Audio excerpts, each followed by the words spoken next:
what it is, YouTube. So I'm this borderline Gen Xer boomer type of guy that has nothing better to do, thank you, Lord, as I'm waiting for my shift to relieve. So I figure I ramble a little bit and impart some knowledge to anybody who would probably be interested in learning martial arts. If you scroll through my channel, you will see that I have the best back kick in the world. I have the best spinning back kick in the world.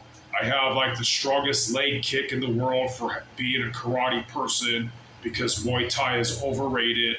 And here I am telling you, even my back kick is better than Joe Rogan, who is a poser and who is a Bud Light drinker, and he's just an aristocrat on human growth hormone. No, none of these MMA fighters that can't even beat that kid Jake Paul in a sport called boxing that is so awesome. I love boxing, yet it has dozens and dozens of less moves to defend than MMA, and they still couldn't beat a kid named Jake Paul. So I'm glad you clicked this because you're about to really learn what's up. I hope you're one of my Christian brothers. This channel is dedicated to Saint Raphael. And anyways, just gonna ramble a little bit. Okay, so the gist of learning one-on-one martial arts. I am pretty sure you have heard of UFC. Back in the day, we used to call MMA NHB, no holds barred. So check it out. As for one-on-one fighting, even with swords purportedly, usually the better wrestler wins. Okay, guys, so anyways, I didn't have enough time to elaborate unless this person stays in their car because I don't want to talk to myself and people coming aboard. So if you followed UFC back in the early 90s, you will see that like Brazilian Jiu-Jitsu was marked as the best martial art. We're just going to call this all grappling because in the end, grappling is grappling.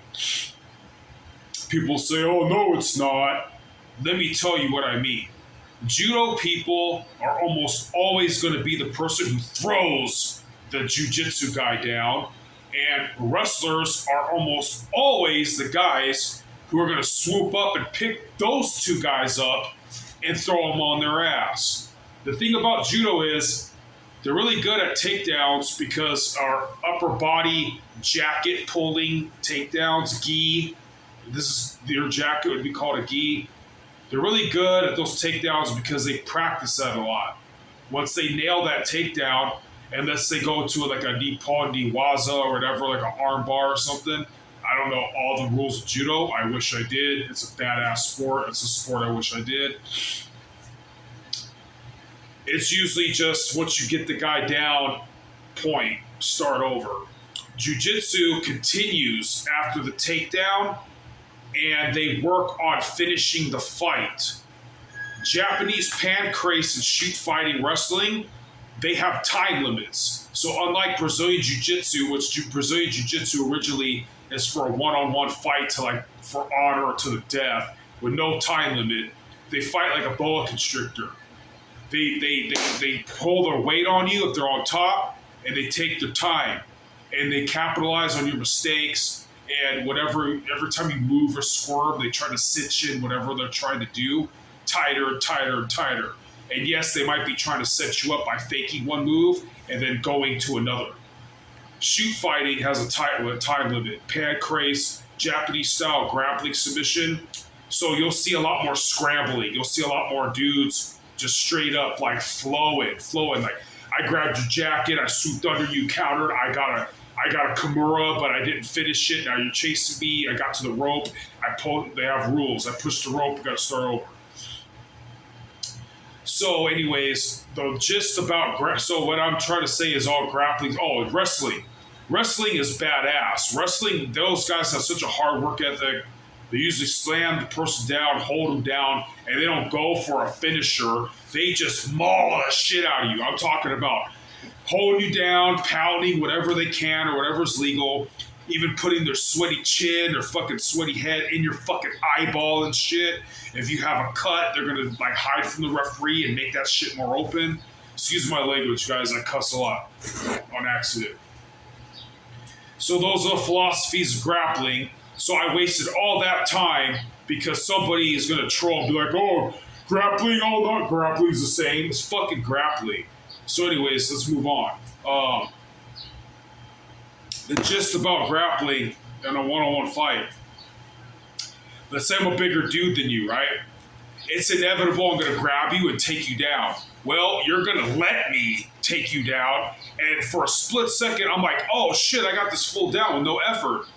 But you pulled guard, you pulled lockdown, you flipped me over. Now you're on top of me. It doesn't matter how much I bench press because my arms are out here. I can't really get under you to bench press you off. That's a different move called a snake and shit. And voila, there you go. So anyways, you guys, people are about to come in this job. I have to start acting professional. So like, subscribe, and comment for number 2. So basically, I described to you the different grappling styles. Part 2 will be the why and how you implement them, whether you're the bigger guy, the smaller guy, all of that. And then if this keeps rolling on, I'll get into striking. With striking, if you're really, really badass, you can fight more than one person. But that is highly not recommended. And Godspeed, guys. Have a good day.